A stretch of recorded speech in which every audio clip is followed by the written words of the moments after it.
Happy Hump Day, everybody. We're at the NJCAA Network studio in Charlotte, North Carolina, continuing our fall sports preview week. If you missed it, Monday was football, yesterday was women's soccer, and today we feature the top teams in men's soccer. Let's start with that unbelievable finish in PK's last year, where the Iowa Western Reavers claimed their third men's soccer national championship. Big breath. Bari strides forward. And a save by Tlicaliko, diving to his right. I'm up big for the Reavers. Cirio's shot is denied. Iowa Western wins the national title. It was the first title since 2021 for Iowa Western, following an undefeated 23-0-2 season with 109 goals in 25 games. The good news for the Reavers is that it looks like that offensive firepower is carrying into 2025, putting up 5 goals in their last outing thanks to returning players like Angel Lopez and Ephraim Valuda-Tils. For the runner-up Cali, it's a new era following the departure of their head coach, Rui Vaz, to Eastern Illinois. He hands the reins to Marcos Ribeiro, looking to lead his team back to a 5th straight national tournament.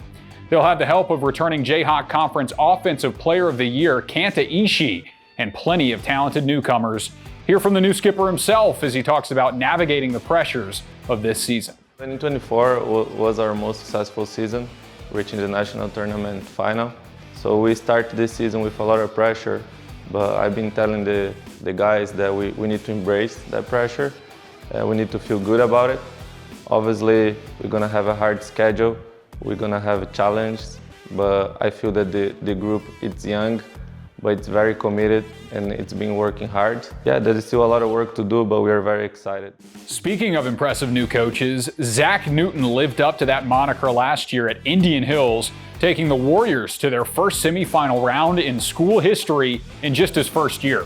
He's back for year 2, and even though 11 players moved on to the 4-year level from last season, he's armed with 7 returners with a chip on their shoulder. Diego Lazaro is one of them, and he's been working to get better this offseason. I had a really good season. I was shocked with how many goals and assists I got. And I've been working a lot on defensively and being a better teammate. And hopefully this year, even if I don't get as many points, we win more games, because at the end of the day, that's all that matters. They opened this year with the IHCC Classic with a 7-0 and a 2-0 win, both against teams mentioned in the preseason poll. Looks to be a competitive D1 level in JUCO men's soccer again this year as we move to Division II. It was a magical season for Northeast, winning their first ever championship in program history after trailing at least once in every single match of the tournament. National Player of the Year Edouard Nees moves on to the University of Illinois Chicago, but the team stays strong with season-opening wins against number 17 Rock Valley and number 5 CCBC Essex. Another great success story is Neosho, reaching their first ever national championship game last year. Head coach Elliot Chatterton is reloading with a good blend of newcomers and returners.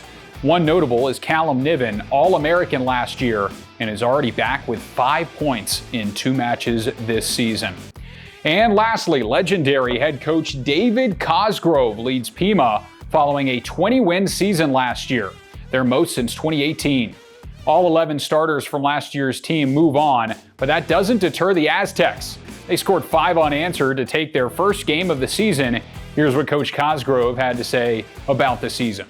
You know, we have a lot of heavy expectations, but we did lose a lot of players, so it's a little bit of a rebuild for us.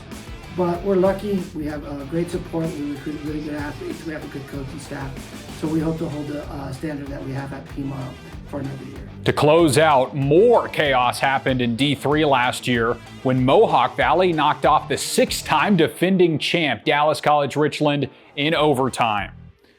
So it's the Hawks that have the target on their back now, sporting a strong core of second-year players looking to go back-to-back. Head coach Dominic DiMaggio said, "We're going to get everybody's best game. It's going to be the biggest game of the year when Mohawk Valley comes to town.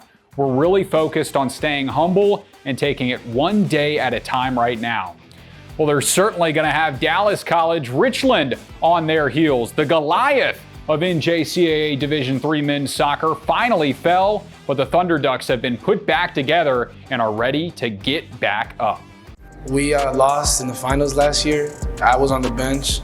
So getting to come back and try to help the team get back there and hopefully win a championship. That is the big goal, but it starts with little things, right? Every day of practice, we got to show up ready to play, and we got to win the little games even. We have guys doing things well that's going to help them set up their future on and off the field.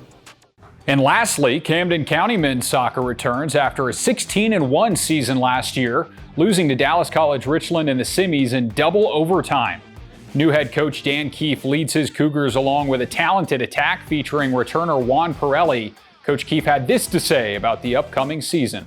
Camden County College has a rich history, and we're ready to continue that with our own unique twist as a team.